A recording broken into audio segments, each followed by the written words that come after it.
What's up, you guys? UFO Proof here. Well, today we're going to be discussing the Epic of Gilgamesh. I'll kind of break that down. It's in my fucking eye, besides my finger. I'll break that down for everyone who doesn't know what it is. But first, let me get the link up for you guys. So if you want to come in and join in the conversation on screen, on air with us, there'll be a link next to my name, UFO Proof. You simply click it and join through Google Hangouts. Just sit in the comment section and comment from there. It's fine too. So let me get the link up for you guys.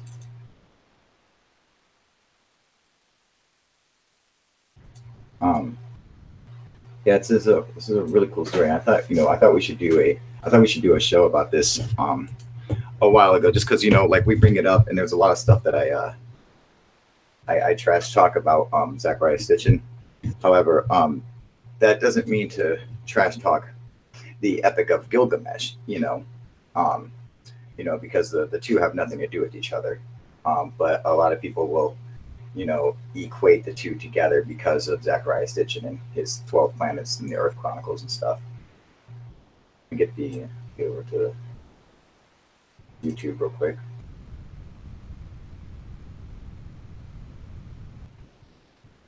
I got some kind of like fucking eye booger, fucking piece of tobacco or something in my eyeball. It fucking sucks.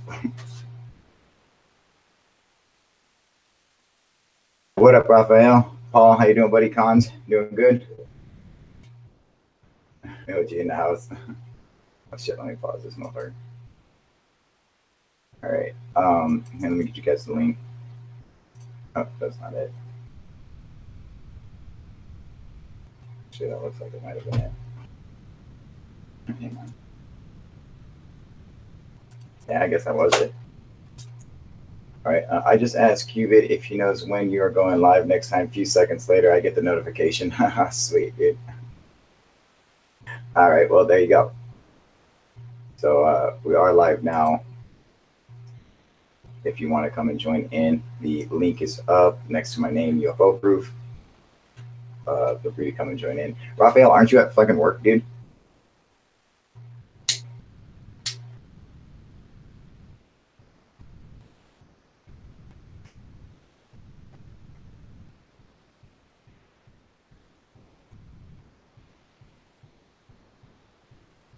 Oh, it's probably just a fucking huge delay in here, dude.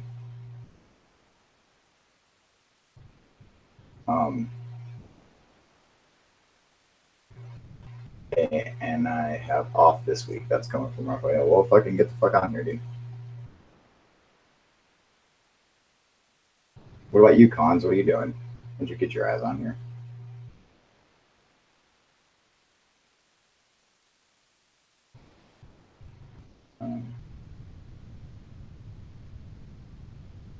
We're gonna give them a couple minutes and see if anyone comes on and joins. And actually, a lot of these guys are big pusses, and the camera's too much on.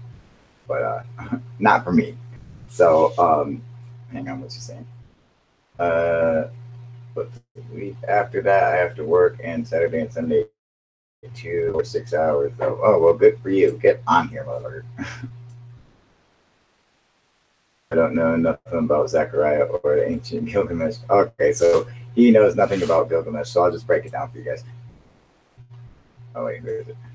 Cons, you'll join? No, go ahead, stay off. I'm just fucking with you. Get on here, Cons. Okay, we're gonna wait for Cons to get on here. So give him a few minutes. All right, so I'm gonna give Cons a few minutes. I'm gonna break this down for you guys. The Epic of Gilgamesh.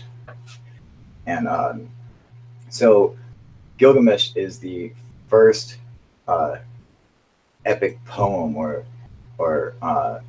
like adventure, like the first Odyssey taken up. It's the first story of a hero. Fuck you too, Cons. What up, Shanna? What's today's topic? Looking forward to learning something new. Excellent. Tell the truth, shame the devil. How you doing? Today's topic is about the Epic of Gilgamesh.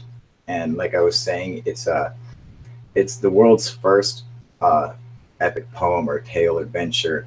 It's the very first story with the first hero. It's like the first story ever written down, like the first great adventure. So, in like the essence of like the Odyssey, like or Homer's the Iliad, you know, it would have been well before that. It would be, but it's something kind of like the Iliad, but the very first one, and that's the Epic of Gilgamesh. And what Gilgamesh is he was a king in ancient Sumeria. So, and that's what it is. It's a Sumerian tale from ancient Sumeria that kind of just goes over like the life of Gilgamesh. Well, not the whole life, but an adventure that he takes up on a quest for eternal life. All right. Yeah, Babylonian, Sumerian, Babylonian, Assyrian, you know, anyone back then it could have been technically. They don't really know that for a fact that it's Sumerian. It is written in cuneiform text or cuneiform script. So, I mean, that's what they're thinking. It's dating back to Sumer. But Ninaruta Thrice Magistrace Magistrace. I have no idea how you say that name. What's going on? What's pale in? I don't know what that means. Dude holding a lion like it's a pussycat. Absolutely correct. Yes, that would be Gilgamesh. He had battled many different beasts and everything. So what it is like basically Gilgamesh is a king, and you know, he rules his kingdom or whatever, and in his kingdom he's this shit.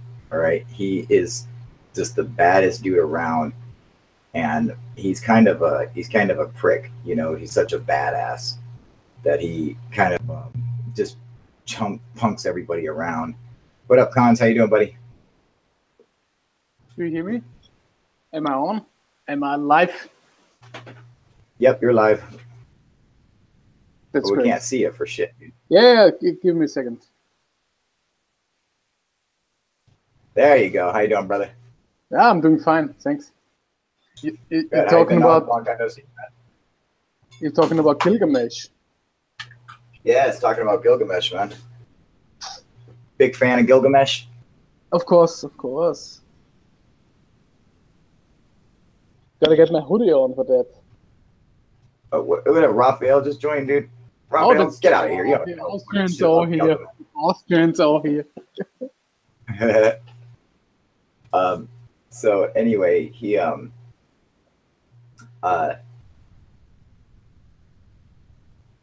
Gilgamesh, he's like this kind of like a douchebag, all right, to his people. Right? He's a prick of a king. And then there's this this wild man, who's the other part of the story, which is Gilgamesh's brother. He's not his real brother though. He's just like his best friend, you know. We're gonna have to pause this where we are with the Epic of Gilgamesh, because I do have to point something out to our friend Paul here, who's saying, "Hey Kyle, what about Stiepe?" I fucking called it, didn't I, Paul? I'm just saying. I mean, I didn't call it. We're talking about Francis Ngannou and Miocic fighting for a UFC title, man. And I fucking, you know, everybody said, "What up, Arthur? What's going on, brother?"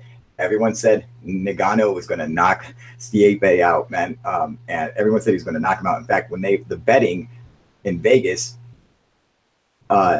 he was the champion was the underdog in the betting section in Vegas. So if you want to go make a bet, you know, it was more likely that Ngannou was going to win and knock out fucking Miocic. And I said, no, dude, fucking Miocic is going to technically fuck you. See Paul saying, you sure did, brother. Yes, I did, man. Everyone else was like, oh no, Ngannou's going to knock him out. I was like, fucking, he's a champ for a reason. He's one of the baddest dudes in the planet.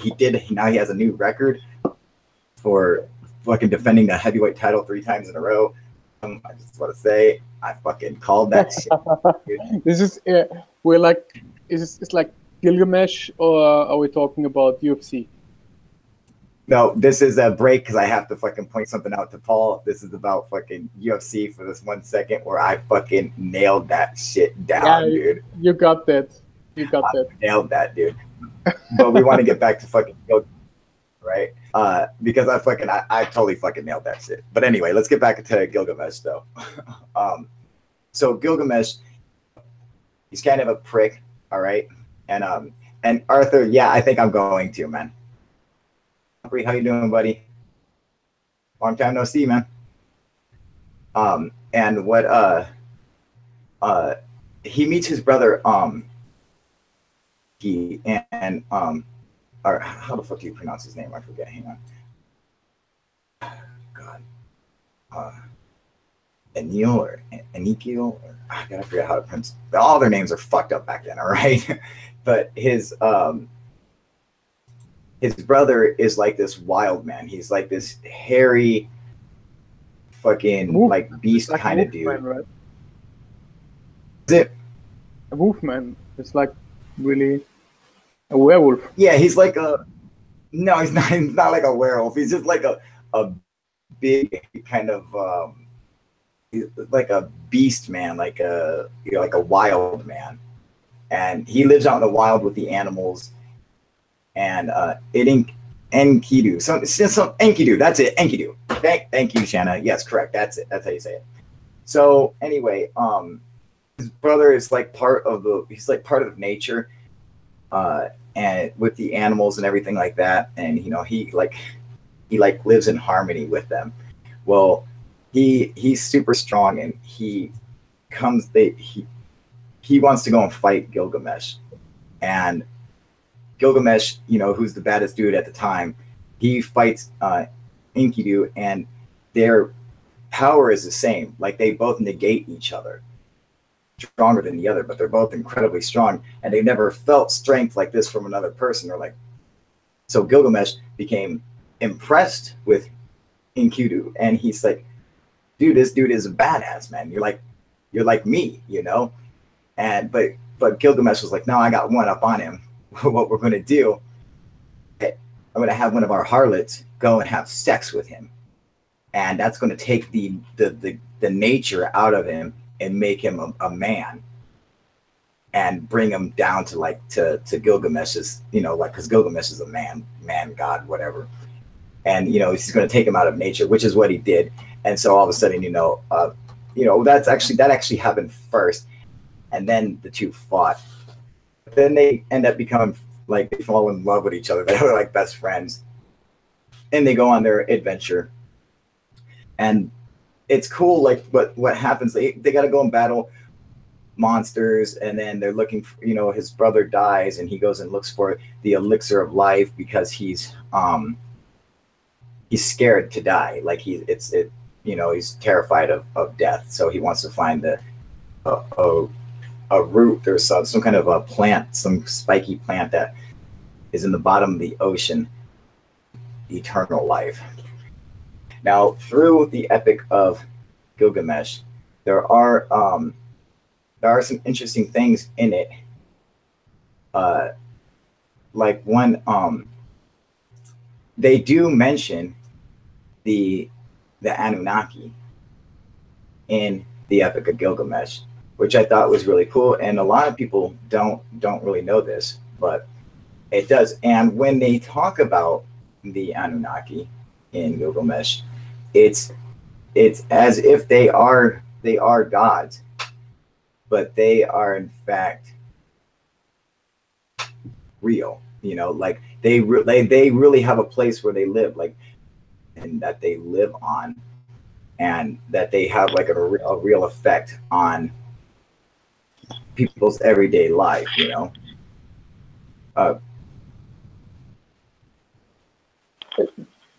That's not God.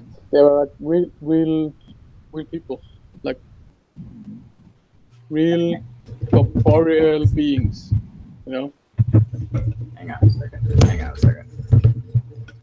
I'm gonna put my headphones in to make it easier for me.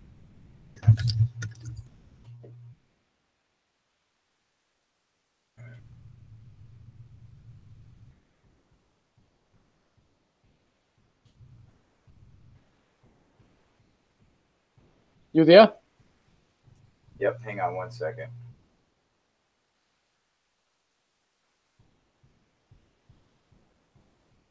Shit's so fucking slow.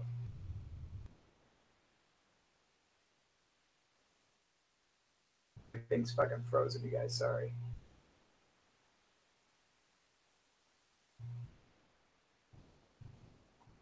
Fucking.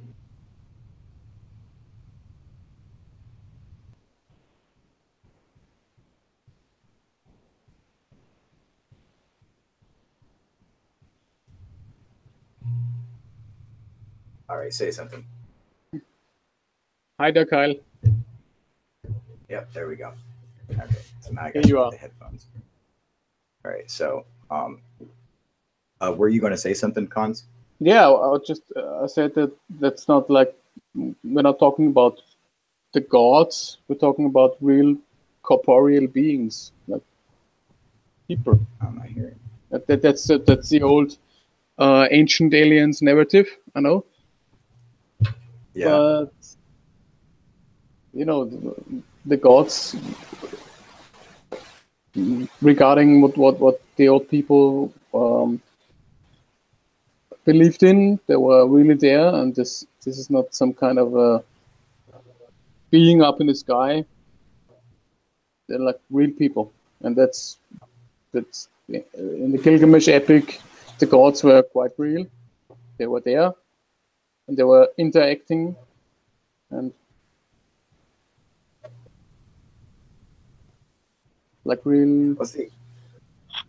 Now let's see what's weird about that is that's actually not necessarily the case, because there are gods who are godlike, who are what we call God today, that are beyond them or whatever. And then there are the Anunnaki,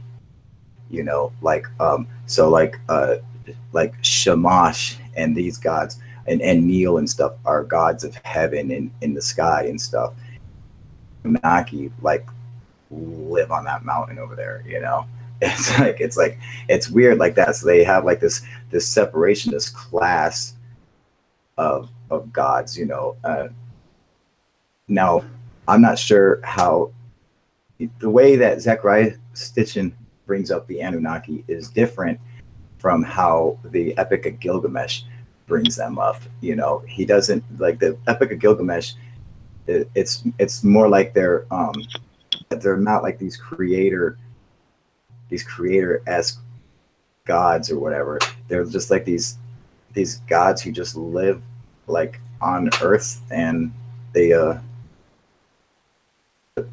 just gods. It's just like they're just so like a part of their normal everyday life that it seems like really weird, and it doesn't make mention of them like living on fucking Nibiru or something like that. It's nothing like that. But it's strange. I want to try and find try to find some of the that contain show the Anunnaki and what like how they're referring to them in Gilgamesh. Let me see if I can. Barry Robinson.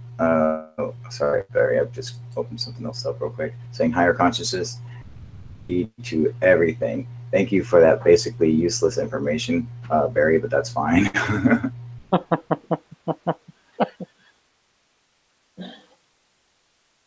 Ronnie Johnson, Gilgamesh lives. I took his picture in 2011 on a mile-long UFO.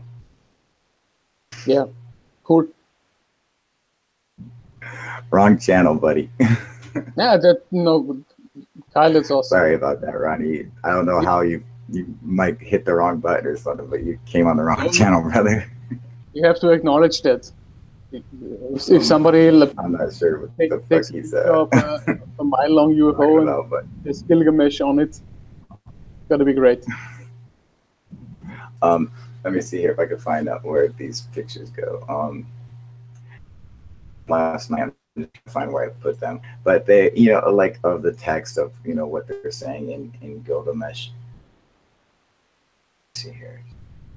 Let's see. Should take me right to the other one.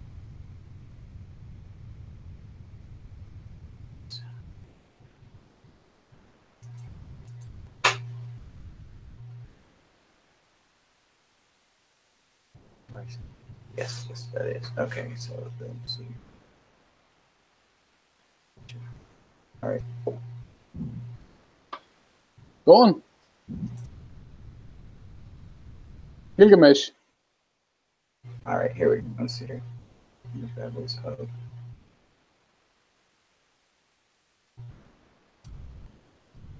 Okay, so I'm just opening some photographs right now. I'll just wait for these to pop open, and while we do, we'll continue to discuss them. But I did think, oh, I gotta open up a fix. God damn it! Hang on, guys. I'm having to open it up with something else. I can't see anyone's comments right now or anything. So just give me 1 second.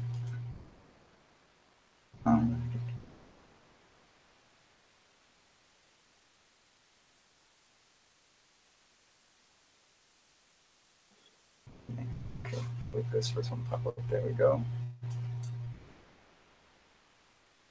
YouTube. So anyway, you know, I like listening to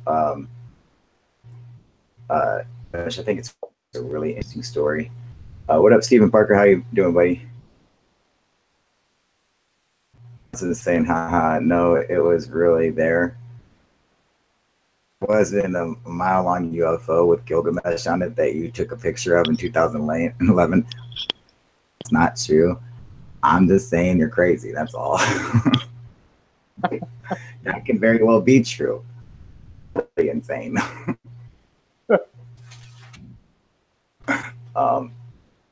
Could have been a statue. I never saw it move. Sure, why not? Ronnie, what the fuck are you talking about, dude? Didn't you do a video on Gilgamesh not so long ago? No, I don't think so. We might have discussed it in the lives, which we do. I haven't done a video. I don't think I've ever done a video on Gilgamesh. I might have. I got like fucking 450 videos. I mean, so it was possible. So let me get my mic up so I can see it. All right. Raphael, dude, just comes on here, does a word, then fucking disappears. He dropped out, I guess. Here we go. Okay, so I'm going to share my screen with you guys so you can see one of the pieces from the Epic of Gilgamesh.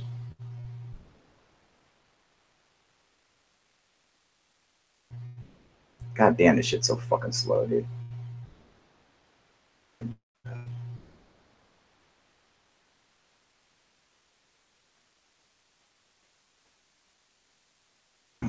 God, are you sharing on? Fucking ever.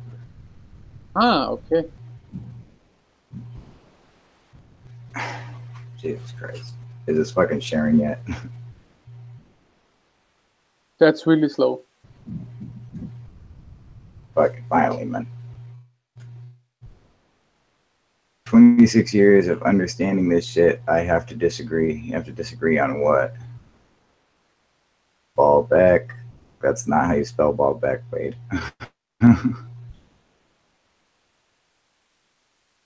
All right, so here's one of the pictures from the Epic of Gilgamesh. Let me zoom in on it for you guys. No, not this. No, that's not what we need. No. There we go. All right, so like this one right here. This says, now the mountains were moved and all the hills, for the guardians of the forest was killed. They attacked, the seven splendors of Humbaba were extinguished. So they pressed on into the forest, bearing the sword of 8 talents. They uncovered the sacred dwellings of the Anunnaki. And while Gilgamesh felled the first of the trees of the forest, Enkidu cleared their roots as far as the banks of the Euphrates. So, like right there. So they uncovered the sacred dwellings of the Anunnaki. So let me get here real quick. So stop sharing. We'll stop sharing soon. All right, perfect. So you notice how it just has like that kind of you know, like they're sitting there, you know, they uncovered the sacred dwellings of the Anunnaki. So the Anunnaki dwelled there. Like this was like a definite thing. Like it was like their, you know, it seems like so real to them, you know. What am I just on fucking take forever to get the goddamn camera back up. All right, um so what do you think of that, Cons? Well, just like that little passage right there. Well, me personally, I think that they are. Cons? Are you hearing me? You copy me? Are you there, Okay, Kyle? you can't hear us. Test. Say it again. Test. 1, 2, 3. There you go. Test. There okay. you go. Well, me personally, I think that that for the people who wrote this epic, there's two sides to the story. Like, most importantly, what they wrote down is for them real. So it's like really real. They experienced this and they wanted to note this down. And of course, there's some kind of, you know, embellishment in there to make this epic story, and to make it memorable and something to like tell your children, grandchildren, to make it interesting. So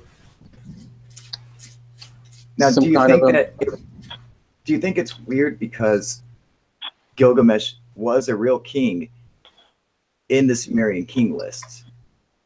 You know, he was there, and then the kings of old before him and the kings that came after him, they're all on the king list, and we know for a fact that these kings existed. Do we So know he that? was definitely a real king at one time. What's up? Do we know that for a fact, that those kings really existed? Academia makes that assumption, you know. So in the world of academia, they say, yeah, yes, he obviously existed. Not that we know for a fact. I don't think we ever found Gilgamesh's foot or something, you know. But because it would be really awesome, you know, if we really knew that Gilgamesh existed, then the whole epic of Gilgamesh would be much more interesting, because that's the guy, and he was given those superpowers, and he was like questing for immortality. That's interesting, right?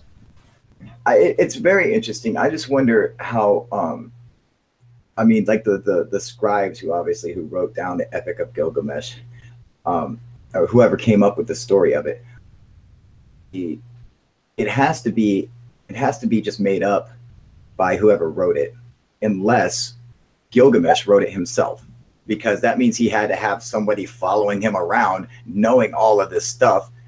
Otherwise, it's you know, a third person story, you know, or it's a third party story, so it doesn't make sense unless, you know, it has to be made up.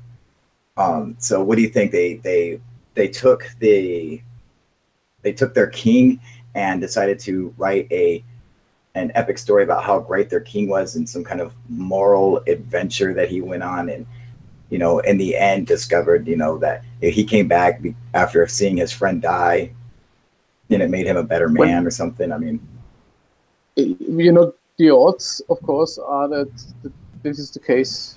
We have in retrospect, somebody telling this great story about this great king they had, and making up this whole narrative. You know, that's what supposedly should have happened, because the first person account is not possible. Correct. Yeah. Now what about the account with where he's oh god, what the fuck is his name?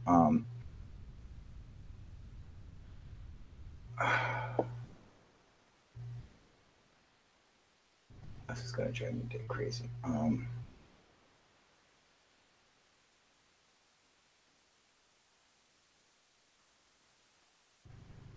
fuck, I forget his name, man. So there's another guy um in the Epic of Gilgamesh, all right?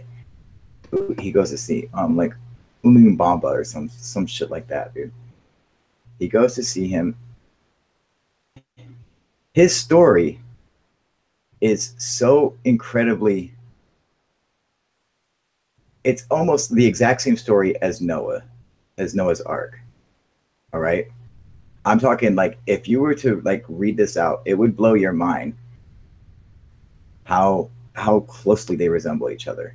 You know, like and it's like Utamabad or something. Fuck, I forget his name. But he's yeah, yes, okay. Now I just like invoked the power of Wikipedia. Is thank you, Unterpishtin. That's right. He is immortal in the story, and the gods gave him this immortality because they were going to destroy the earth. In a dream, the gods came down and told him that this was going to happen, to get your family and build yourself a fucking boat, you know, and like a huge one. They gave him the dimensions and everything, and then it told him to grab 2 of every animal to bring on board, and then the world would be flooded, and then after the flood, that they would start a new world, you know. So I mean, this is like literally, that is like the story of Noah. They're like, I mean, they're obviously the same story. What do you think the people who wrote the Old Testament, what do you think, like the people who wrote Genesis, do you think that they just simply took you know, the Sumerians, you know, the Epic of Gilgamesh, and just took one section out of it and decided, hey, we're going to add this from a fucking story that's obviously made up into our religion?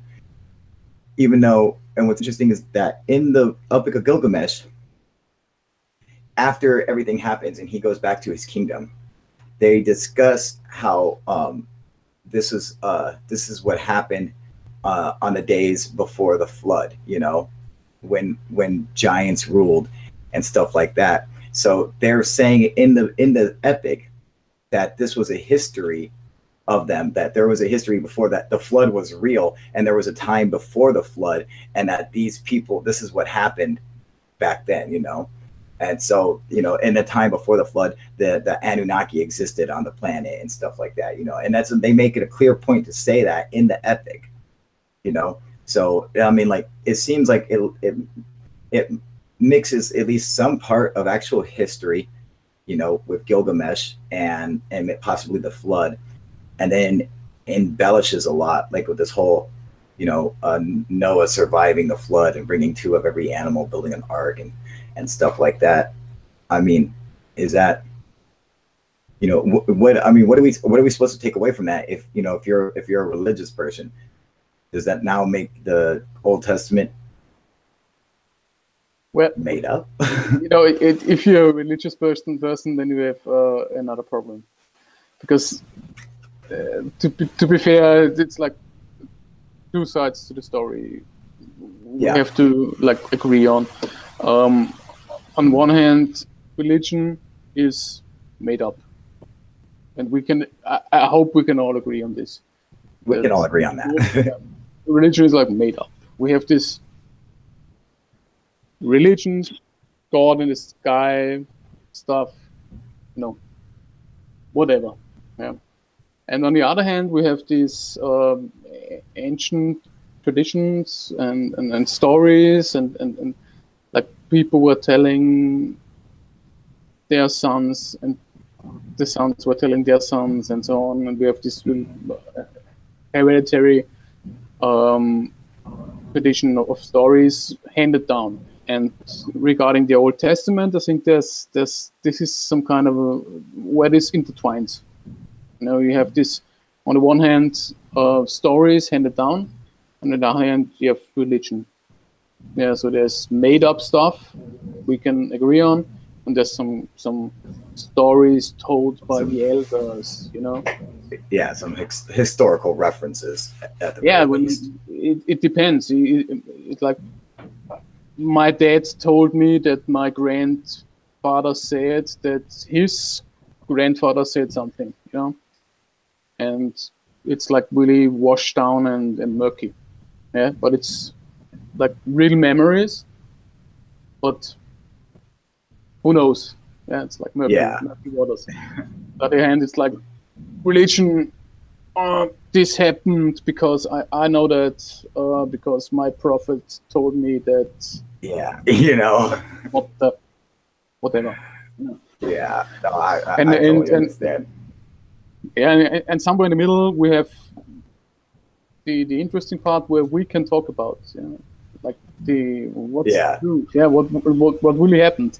And that's where it's You interesting. know, Yeah, that's what we like. Let's see what they say on the comment section on YouTube. So Yeah, yeah. try to say I'm gonna mod the shit out of that. I'm gonna mod the shit out of them. But Shane the Devil, does this story predate early Egyptian? Yes, as a matter of fact, it does. It comes from ancient Sumeria, which is pre-Egyptian. It would have even been before the old dynasties and stuff. So yes, yeah, it would have been a couple thousand years before the Egyptians. The story, no, Rob Cost, what up, Rob? Is saying based on another story, like they do sometimes, Alibaba and the 40 Thieves. Yeah, that's true. It could be based on another story. However, you know, the Epic of Gilgamesh is the oldest story that we know about. You know, so if it is based on an older story, I mean, it, you know, there's no evidence of this other story existing, but it very well could be. You know, obviously because the Old Testament story, the story from Genesis and Noah, that was based on the Epic of Gilgamesh, and we didn't know that until we discovered the Epic of Gilgamesh, you know, thousands of years later, hidden in fucking Iraq, you know. Every culture has a creation story predating Gilgamesh, a lot involving alien entities. Yeah, a lot of you know, a lot of, you know, cultures from around the world do have you know, creation stories or whatever. I mean, they all have a creation story, you know, but what's interesting is most of them have a flood myth for some reason, you know. And that really interesting that they really do. I mean, they really do. Cultures from around the world all have flood myths for some fucking reason. That's the extremely interesting part. That every culture, like ancient culture, has a flood myth. That's they all do. India, China, I mean, you know, in Peru, and fucking in Egypt, it's crazy. Everybody has a flood myth for some reason. I'm not getting on board with this whole ancient aliens narrative. I'm like a skeptic there, but this is the flood myth is amazing. It's like right. We have that there has to be some kind of a communication network, at least between the cultures. It's either they have a communication network, at least, or the flood happened. It's one of the two. Yeah. Or because, there's, I mean, or there's even more. I mean, there's no other way around it. Either they've had some way to communicate this story to each other around the globe, and I'm talking from fucking Micronesia, all right, to fucking over Egypt, Peru, fucking South America, South America. Everybody they had to be able to communicate. They had to be able to communicate somehow. Can you hear me, guys? Or hi, the Raphael. flood was real. Yep, we got you. How you doing, Raphael? Hey, I'm fine. Regarding the floods, Graham Hancock's story comes in handy with the scattered impact that melts the ice caps, right? Motherfucking Graham Hancock, I love this. How does that come in? What do you mean? because of the floods all over the world. Because Well, yeah, man, yeah. And now if you're looking into the flood, yeah, would his theory and a lot of our own theory, which says that, obviously something cataclysm happened around 13,000 years ago, would that account for the flood? I think I so. think it makes perfect sense. And I think, by using what he said, what up, Cuban? By using what, and, and he comes to this conclusion because of every culture having this flood myth, and then looking at some of the other data and some of the geological data and stuff. And when you add them all together, that seems to really make sense, like that there must have been some kind of impact in maybe North America or the North Pole somewhere, and I'm not melted our great ice caps. I'm not a bit of a fan of this whole flat stuff, but Graham Hancock really has a point. He has an excellent point. There was a really cool GRE podcast with Graham Hancock and Randall Carlson, I think. That was really cool. They showed pictures and everything. That's evidence for the flood back then. Oh yeah, dude. I mean, he does a great job at piecing that stuff together. His theory, which a lot of people have had like the same theory because it seems to make sense. But when you start including the flood, which for the most part everyone equates with the Old Testament, but no one wants to equate the Old Testament as having actual historical references, because then you're going to have to say, well, then it's a possibility that either God or these gods or angels actually existed. That it's like, well, no, that doesn't make that true. It just makes the part that there could be some. When I read the Old Testament, which I find very fascinating, I don't read it for any moral or faith reasons. I read it for historical references, because some of the stuff had to be real. Some of the stuff just makes sense. I know there's places in there that were real, the cities and were real and shit like that. So it's like, if there, at least we know some of that's real. So why not, even if it's something that's hard to believe, like the flood myth. And then another thing, not only is there a flood myth on every culture, but almost every culture has a myth about someone being told by God or by an angel that the flood was coming, that someone predicted this flood would happen. Yeah, it's the same origin. It's like that. There's one origin for this story. That's really obvious. That seems so weird, because how can you, not only can you have the flood, but how do you have like every culture having the fact that there was somebody in their culture who was, the gods told them that the flood was coming, that they were able to predict this flood and prepare for it. I could argue like the devil's advocate here, yeah, and be like, of course, if you have this narrative of a flood happening, then you gotta have from a storytelling perspective, you gotta have some kind of a hero who's in charge of everything, and then this gotta be the one warned by God, and he's the one. But I'm not buying that. I think there gotta be some kind of a one single source of this story. Yeah, I'm totally into that. I'm totally into that. And Zechariah Sitchin can, I don't know, go suck my dick. I don't care. But this whole flood myth shit, this gets me going. That's that's awesome. It seems to happen. It seems that it's happened.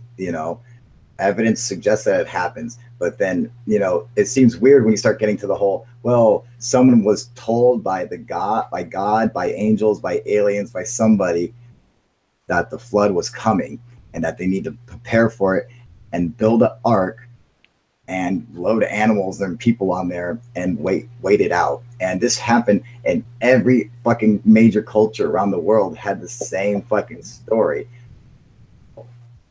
And like Daniel's saying, maybe they're talking about the same person. You know, unless they are all talking about the same person, they can't all have had a single person do the same thing, right?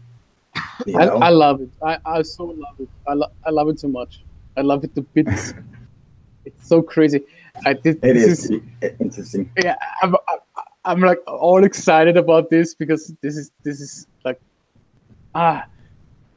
Graham Hancock. Early Egyptian dynasties predated Sumerian dynasties. Then why isn't early Egyptian considered the world's first civilization? Because it's not.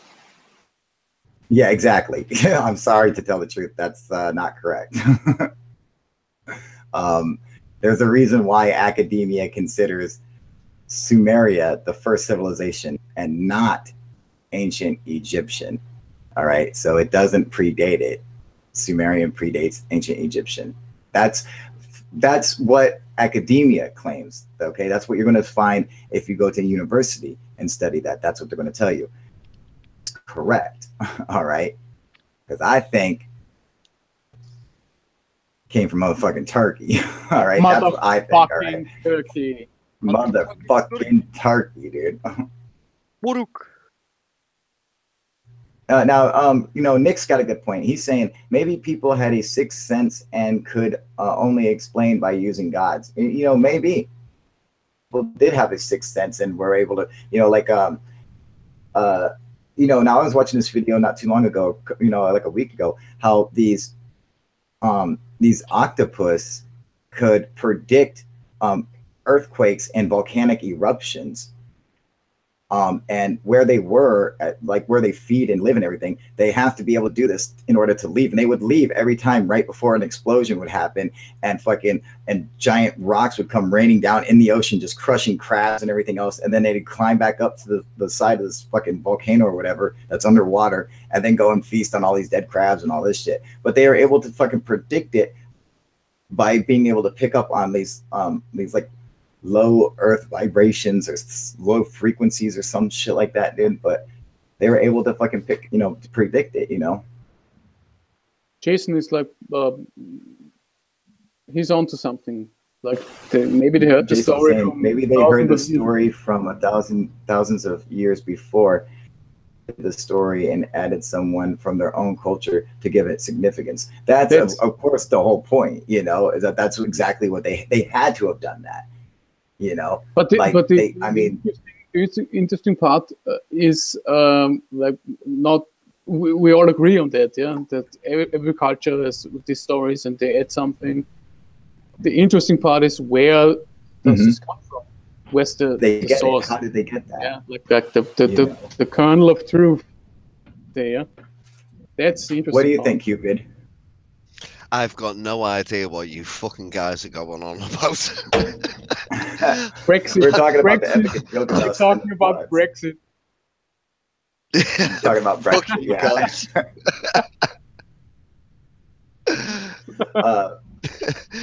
Yeah, I've not long tuned in, and I've heard you going on about the Great Flood and blah blah blah. Yeah, we were talking about the Sumerian. We were talking about the Epic of Gilgamesh and the flood myths and everything that happened in the Epic of Gilgamesh. There is a flood myth with Untapishtim, and his story is the exact same story as Noah and the flood, and that's really, really fascinating, you know, because it's like I mean, it seems like they just straight stole it and changed his name from Untapishtim to Noah, you know, which is a weird fucking transition, you know. But right, that's what it fucking seems like, man. Barry Robertson's experience of existence, consciousness, awareness, understanding, intelligence. We are part of the creator. This knowledge, this understanding that we are being led to. Barry, what the fuck are you on here rambling about, dude? You know, I mean, what the fuck does he just get on here to start saying fucking? I'm just gonna start fucking saying random shit, dude. It makes no sense. You can always try like paying attention to what we're talking about and join in the conversation. But, you know, feel free to go fucking ramble fucking meaningless nonsense somewhere else, dude. Well, Kyle, Fucking shit, man. wasn't there supposed to have been the relics of a ship found on the top of a mountain? Was it Mount Arafat? Oh my god. Right. Yeah, that's nothing, dude. Oh my god. Please don't. Is No. that nothing? No. No. Don't go there. It's nothing. It's nothing. Right, okay. We don't go there. Okay? However, I mean, I think it's cool. Oh, Untupishtim did land on top of a mountain, although they don't say it's Mount Ararat. But does everyone know where Mount Ararat is? Motherfucking Turkey, dude. Out there, just so you fuckers know, where is Mount Ararat? Yeah, but that doesn't mean anything. Okay, come on. That means everything. No. Right? That one is just coincidence. That means fucking everything. No. You can ask Erdogan about this. He will agree. he likes motherfucking Turkey. Oh, motherfucking Turkey, dude. Always leave without the fucking turkey, man. Yeah. All is Jason saying it? No mofo Turkey. Everything, all the time, all roads lead to Turkey. I'm telling you, dude. Everything. If you go back far enough, Turkey. Yeah, it depends. If I go, Nick saying I was guessing Iraq. No. Wrong. It depends. If I go far enough back, regarding my digestion, it doesn't have anything to do with Turkey. Okay. No, it does. Trust me. Go further than that. Go further than that. No. I don't want to go. You keep going further. Motherfucking Turkey. No, it's like it's like chili. What is Carolina Reaper chili in my digestion, not motherfucking Turkey. Show me what is the earliest culture depicting thirst concepts. Who the fuck is JB Smith? He's Khan's looking for a blowjob. Lol. That's nice. Man, yeah, it's true, of course, but. That'd be my favorite subject, Kyle. That's right. Is he like offering himself? You guys, what is thirst concepts? What is that? What's thirst concepts? Does anyone know? Thirst concept? What is thirst concepts? They're saying, show me what is the earliest culture depicting thirst concepts. Okay, that doesn't make any sense. Now he's saying these concepts. Oh, okay, I see. UFO proof, sky activity, baby, Michigan. I saw a jack-shaped low flying ship 39 feet above the house. Fast, silent. Second time I saw a ship shaped like jacks, like rubber ball in metal jacks game. Oh, I get what you're saying. 30-second view above. Oh, okay. Why don't you get on here, dude, and tell us about it, man?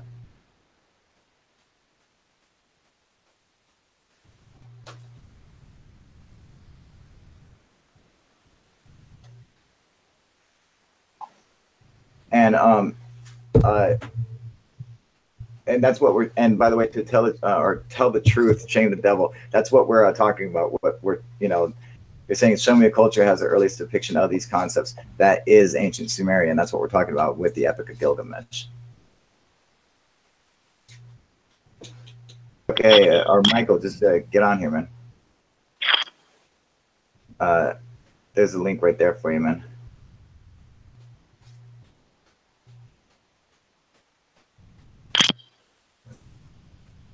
All right, so apparently he looks like he had a UFO sighting. I caught some interesting stuff the other day. Girlfriend, which is really cool.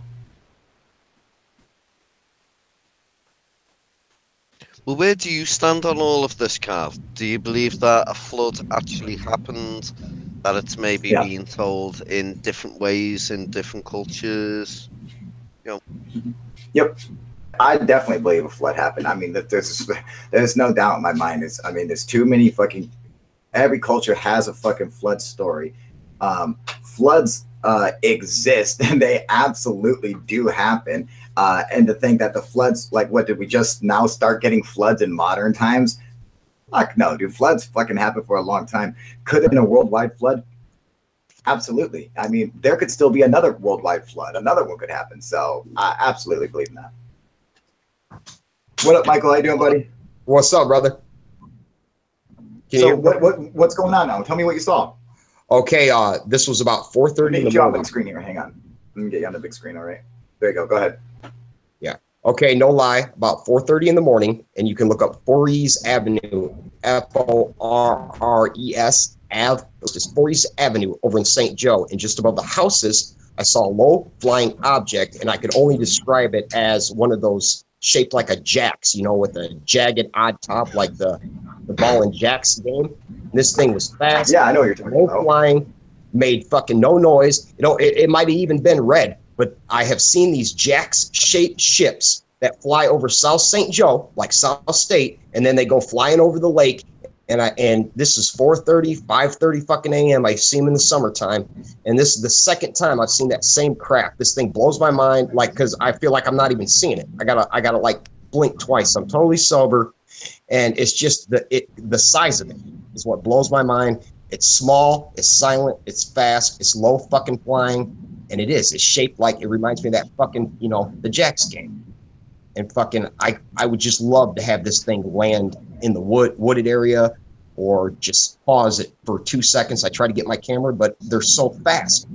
It's small, it's fast, it's the most amazing ship I've ever seen in St. Joe area. Can you get a camera set up? Well, over at my buddy's house, over on Forres, yes, he has a setup. He has some telescopes and shit, and I can't believe we didn't catch it, dude. Oh, I know, but I mean, something to zoom in. Then picture following the object flying over the houses and the trees headed towards the lake. I wonder about a streaming webcam, you know? Yes, try to get like something set up like that. Yeah, I try to get something like set up with some fucking some night vision, something definitely with some night vision on it, so you can see it, man. Yeah, you know? like I said, you're saying this is the second time you've seen this? Okay, I'm gonna tell you, October 14th, I want to say 2001. That's the first time I ever, you know, seen my first sighting. It was just a quick recap. I thought, I was like, when did Stevensville get another cell phone tower? And it started out just, you know, like a little red ball that was just above the power lines. And this was in Stevensville. It crazy movements like I've never seen before. Ended up glowing into a bright white light, kind of like, it reminded me of like a Jesus cross. And then took off over the lake in Stevensville. X-shaped object. I only seen these in St. Joe, and it was the second time, and it's so fast that I can't even wrap my head around it. I got to get a live stream or a cam.